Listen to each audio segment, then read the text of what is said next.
Carta ha sido especial, ha sido importante, doctrinal para la iglesia.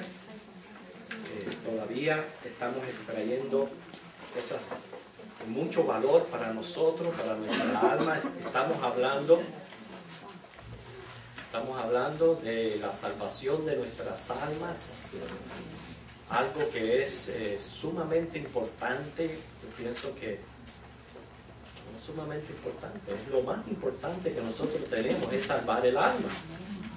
Y el hecho de que es una salvación por gracia es algo que tenemos que valorizar mucho. Y Juan nos está presentando la seguridad de nuestra salvación.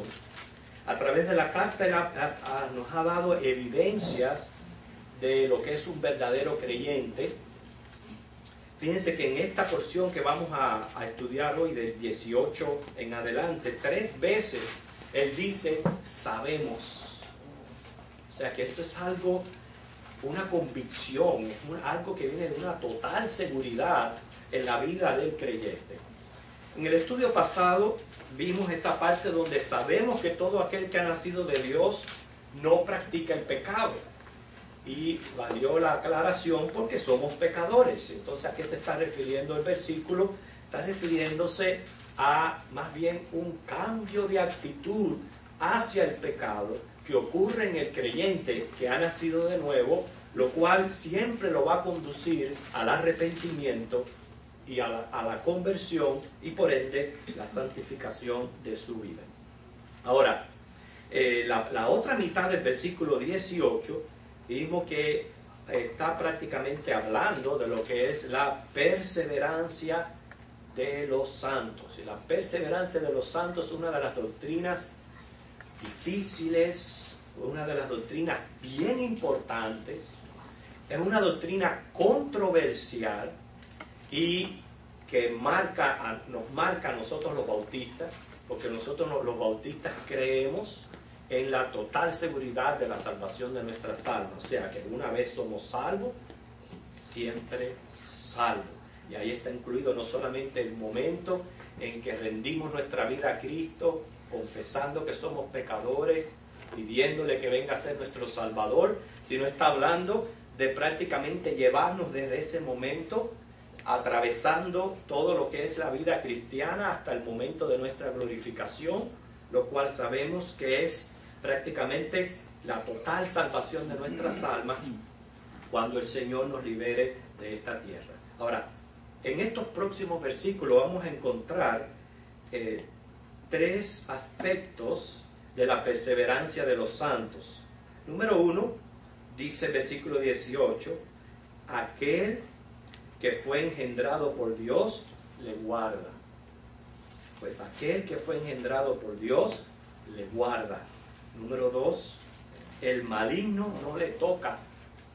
Y número 3, dice más adelante en el versículo 20, que por el entendimiento para conocer al que es verdadero. Que 3 aspectos de la perseverancia de los santos. John Piper dijo en su libro Legacy of Sovereign Joy, él dijo así: la perseverancia de los santos es la obra del todopoderoso Dios de mantenernos a través de toda aflicción y sufrimiento para una herencia de delicias al lado de Dios para siempre. De eso se trata, en otras palabras, de eso se trata la perseverancia de los santos, que una vez nacemos de nuevo, una vez el Señor Jesucristo nos salva, tenemos la promesa de ser preservados por Dios hasta el momento final en que seamos llevados de este mundo. Ahora, ¿enseñó Jesús esta doctrina? Claro que sí, la enseñó, y de una manera muy clara en la última cena que él tuvo con sus discípulos, ahí en Juan 17:12. Vamos a leer este versículo para que ustedes vean. Juan 17:12.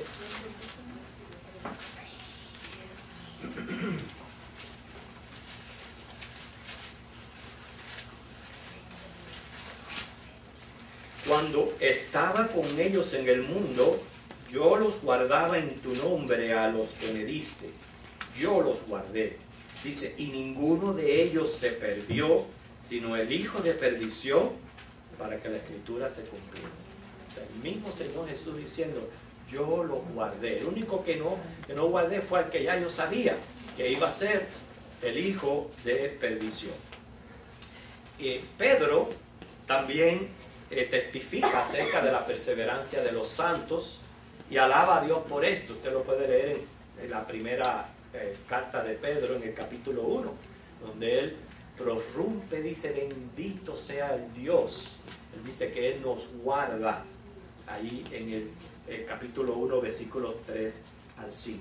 En otras palabras, ¿qué creemos nosotros que enseña la Biblia de que una vez que uno es salvo, la salvación está asegurada y está garantizada?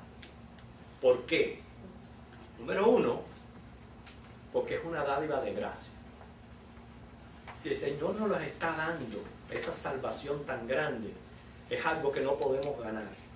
Es algo que no podemos obtener por nuestros propios esfuerzos ni nuestros propios medios. Es algo que Él nos da. No podemos pensar que si Él nos da algo, Él nos los va a quitar después.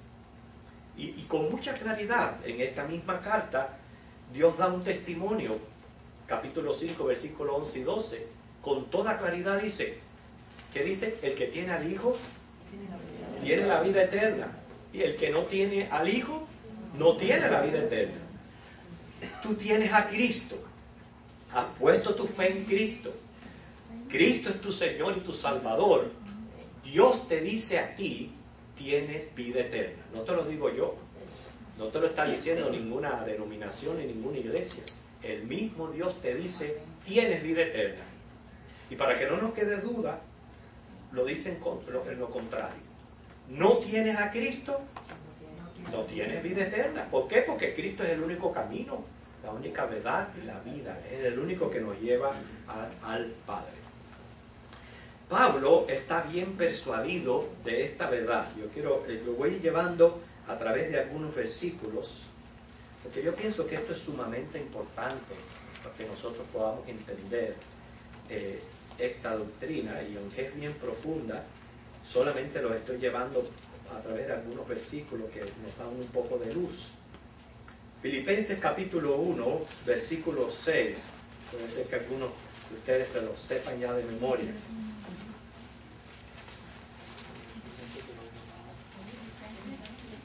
Uno, 6.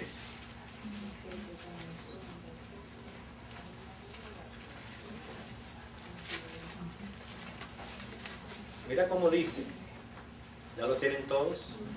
Que lo lean también. Dice, estando persuadido de esto, que el que comenzó en vosotros la buena obra, la perfeccionará hasta el día de Jesucristo. ¿Cuál es el día de Jesucristo? Cuando el Señor venga por nosotros. Fíjense, hasta ese día, el que comenzó en mí, esa es mi seguridad. El que comenzó en mí a hacer una buena obra, Él la va a perfeccionar. Él la va a llevar hasta el final. Número uno, porque es el Espíritu Santo obrando en nosotros. Dios ni hace basuras, ni Dios deja las cosas a la mitad. Él las completa, Él las termina, Él las hace bien. Yo sé que hay una tremenda lucha, nosotros somos los que estamos presentando la lucha y la presión, pero ahí está fiel el Espíritu Santo, que comenzó en nosotros la buena obra, llevándola hasta el final. Hay otra grandísima promesa, Juan 10, 28 al 29. Y esta es la cosa, hermano, cuando usted recibe una promesa del Señor, Dios espera que usted le crea, que usted la acepte, porque es su palabra. Y nosotros no podemos comenzar a razonar humanamente y hacer a Dios mentiroso, diciendo todo lo contrario. Juan 10, 28 al 29.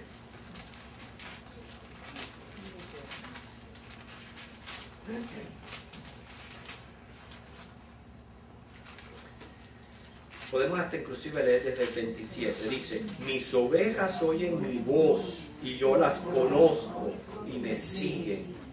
Yo les doy vida eterna y no perecerán jamás, ni nadie las arrebatará de mi mano.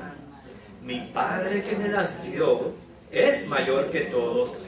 Nadie las puede arrebatar de la mano de mi Padre. Yo y el Padre uno somos. Hay repetición en esta promesa. 2 veces, como diciendo el Señor, mire, si no lo entienden la primera vez, entiéndanlo la segunda. Dice claramente 2 veces, nadie las arrebatará de mi mano. 2 veces.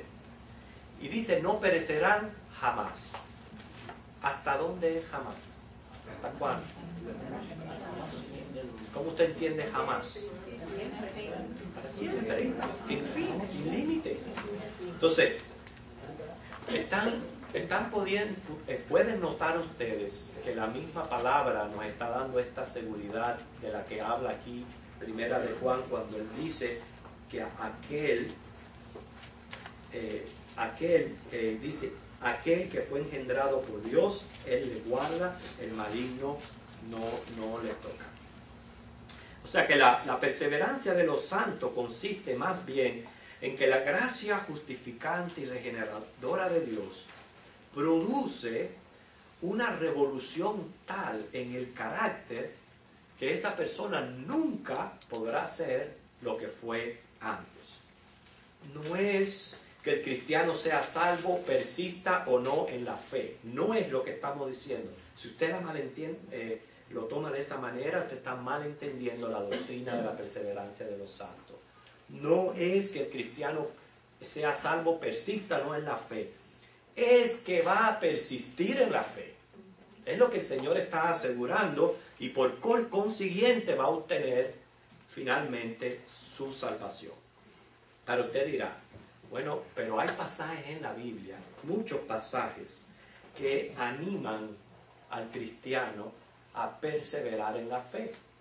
Si estamos siendo guardados por el poder de Dios, ¿por qué en estos pasajes como Marcos 13:13, Hechos 13:43, Romanos 2:7, Hebreos 10:32 al 39, les repito, Marcos 13:13, Hechos 13:43, Romanos 2:7, Hebreos 10:32 al 39, y solamente he seleccionado algunos de tantos pasajes que animan al cristiano a perseverar en la fe? ¿Por qué?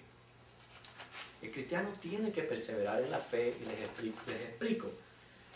Juan 15, que ahí es donde está la clave para que nosotros veamos una perfecta combinación. Juan 15, versículos del 1 al 5.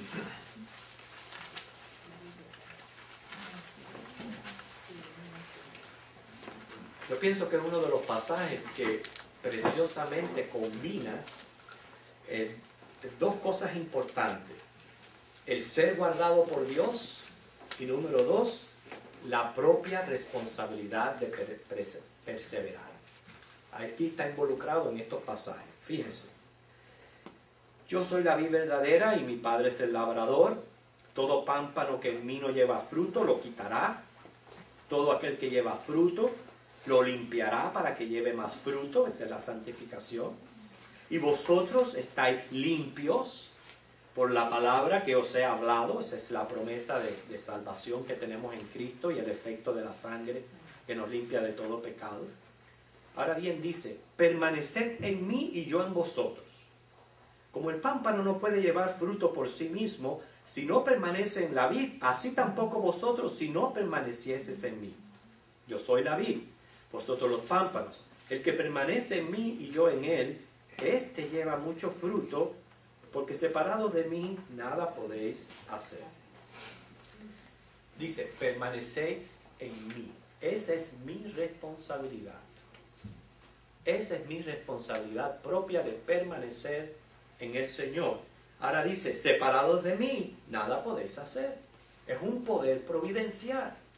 Entonces, vemos aquí que el cristiano es responsable de perseverar en la fe, pero sin el poder providencial no pudiera perseverar en la fe, ¿entiende? Esa es la cuestión que estamos poniendo aquí. Ahora, hay razones para perseverar, para que el cristiano persevere. Desde un principio le aclaro, no perseveramos para yo garantizar la salvación como si yo la estuviera sujetando, como si yo estuviera agarrando algo que se me puede ir en cualquier momento. Esa no es la idea por lo cual yo tengo que perseverar. ¿Ok? Nuestra salvación está garantizada por ser por gracia desde el momento en que yo creí en Cristo. ¿Por qué tenemos que perseverar? Yo le escogí prácticamente 13 razones. Me puse a pensar en esto y deduje 13 razones. Estoy seguro que hay muchísimas más, pero estas es más o menos las que yo deduje. Número 1, para mí la más importante: ¿por qué yo persevero en mi fe? Por amor a Dios. Para mí es la más importante. Por amor a Dios. Porque yo estoy agradecido de mi salvación. Yo estoy agradecido de que yo, estando muerto en delitos y pecados y sin merecer absolutamente nada de Dios, Dios me haya salvado por gracia, haya enviado a Cristo a este mundo a morir en una cruz por mí. Y estoy tan agradecido que por amor a Dios yo persevero en la fe. Número 2, por respeto a Dios, por respeto a su santidad. Porque el Dios a quien yo sirvo no es cualquier Dios. Es un Dios que es 3 veces santo. Es un Dios que ama al pecador pero detesta el pecado. Entonces, por ese amor y ese respeto a Dios, persevero.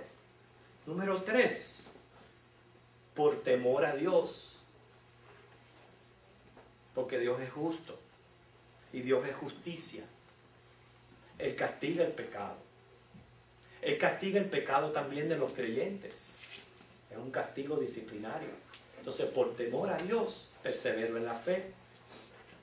4, por obediencia a Dios. Yo cumplo su voluntad, la cual está expresada en su palabra. Por obediencia a mi Dios, porque Jesús no es solamente mi Salvador. Yo lo he aceptado como el Señor de mi vida, como el Rey de mi vida. Y si es Señor y Rey, pues se le debe obediencia, ¿no es cierto? Pues por obediencia a Dios. Número 5, fíjese cuántas razones para yo perseverar que no tienen que ver con la salvación. 5, porque yo tengo un deber que cumplir ante mi familia, ante la iglesia y ante la sociedad. ¿No tenemos un deber que cumplir nosotros? Pues claro que sí. Así que esa es otra razón más para perseverar. 6, yo tengo un testimonio que dar. 7, yo tengo un nombre que honrar, el nombre de cristiano. 8, para evitar las consecuencias devastadoras del pecado. Porque cuando el Señor nos llama a una santidad de vida es precisamente porque Él nos ama. Cuando el Señor nos prohíbe, cuando el Señor nos dice no, es por el amor que Él tiene para nosotros. No es porque como un tirano nos quiere tener como títeres, es porque nos ama y quiere evitarnos las malas consecuencias del pecado. Usted y yo sabemos que todo pecado lleva al mal, es camino de muerte. Detrás de cada pecado está la muerte. Entonces, precisamente para evitar las consecuencias devastadoras del pecado, yo persevero en la fe. 9, por eliminar la carga en mi conciencia. Porque el pecado trae carga a la conciencia. Pero cuando yo persevero en la fe, entonces recibo paz. Número 10, por no causar daño a los demás. Porque cuando yo peco no solamente es contra mí, yo afecto la vida de otras personas. Y tristemente muchas veces a las personas que más yo quiero, a los que están más cerca de mí, son los que afectan mi pecado. Dice, ¿cuántas razones, hermanos? La otra razón es porque mi nueva naturaleza lo demanda. ¿No es cierto? ¿No es cierto eso? Amén. De que ya el cambio que Dios ha operado en nosotros. Y eso es lo que no entiende mucha gente de los cristianos. Muchos dicen, ay no, porque meterse a cristiano, después tú no puedes hacer esto, no puedes hacer aquello, no porque ahí te prohíben esto y te prohíben aquello. Yo quiero decirle que no le prohibimos nada a nadie. Eso es algo que está en uno, en la misma persona. Rechaza todas esas cosas, porque ya ha cambiado nuestra naturaleza. Y entonces ya no deseamos esas cosas que deseábamos antes. Y por eso es que nos encuentran extraños. Pero es así. Y también para salir victoriosos de la prueba de la fe. 13, para mantenernos firmes bajo circunstancias adversas. Muchas razones para perseverar en la fe. ¿Entiende por qué hay tantos versículos en la Biblia que nos instan al cristiano a perseverar en la fe? Yo no creo que yo haya agotado todas las razones. Yo pienso que si uno busca un poquito más profundo va a encontrar más razones por las cuales, cuando yo digo perseverar en la fe, es yo guardar mi testimonio, apartarme del pecado, vivir para Cristo. Yo no lo hago por temor a perder mi salvación. Esa es la razón incorrecta. Mi salvación está segura. Yo lo hago por estas razones y por muchas más. ¿Ok? Por eso que desde la regeneración hasta la glorificación hay que perseverar en la fe. Porque la vida del cristiano es una vida de completa confianza. Hermanos, Dios preserva al cristiano haciendo que él persevere en fe. Y para esto, fíjense lo importante de esto, el Señor sabe cuán débil somos, cuán frágil somos, cuán vulnerables somos. Fíjense que si el Señor no lo sabe, que precisamente dice Hebreos 7:25, que Jesús vive para interceder por nosotros. Como en Lucas 22:31, fíjense que ahí leemos, Lucas 22:31 al 32, cuando le dijo a Pedro, mira Pedro, Satanás os ha pedido para zarandearlos como a trigo. Versículos como esto es lo que nos enseña el acceso que todavía tiene Satanás ante el cielo. No solamente el libro de Job, pero versículos como estos donde Satanás tiene que ir a pedir permiso ante el Padre, hacer cualquier cosa.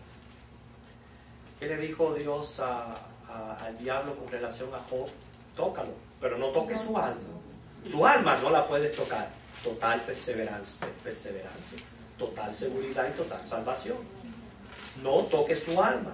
El enemigo mayor y más poderoso que nosotros tenemos es el diablo. Sin embargo, a él no se le ha permitido tocar nuestra alma. Y por eso es que podemos tener seguridad de salvación. Dice aquí, Simón, Satanás os ha pedido para zarandearos como a trigo, pero yo he rogado por ti, que tu fe no falte. Y tú, una vez vuelto, confirma a tus hermanos. Yo he rogado por ti, que tu fe no falte. Jesucristo intercede por mí. Para que no importa en qué circunstancia yo esté, no importa por lo que yo esté pasando, nunca el Señor va a permitir que mi fe caiga hasta el extremo de un apóstata.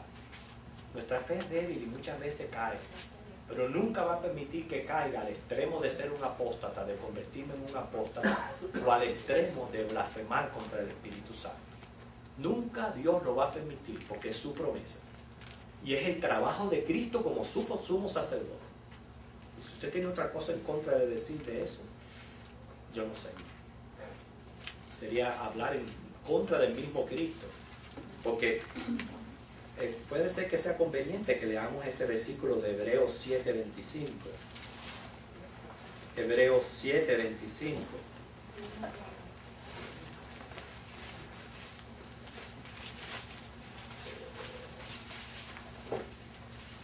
Dice, por lo cual puede también salvar perpetuamente. Perpetuamente, ¿vio esa palabrita ahí? Es perpetuo. ¿Usted entiende lo que significa perpetuo? Es para siempre. Por lo cual puede también salvar perpetuamente a los que por él se acercan a Dios, viviendo siempre para interceder por ellos.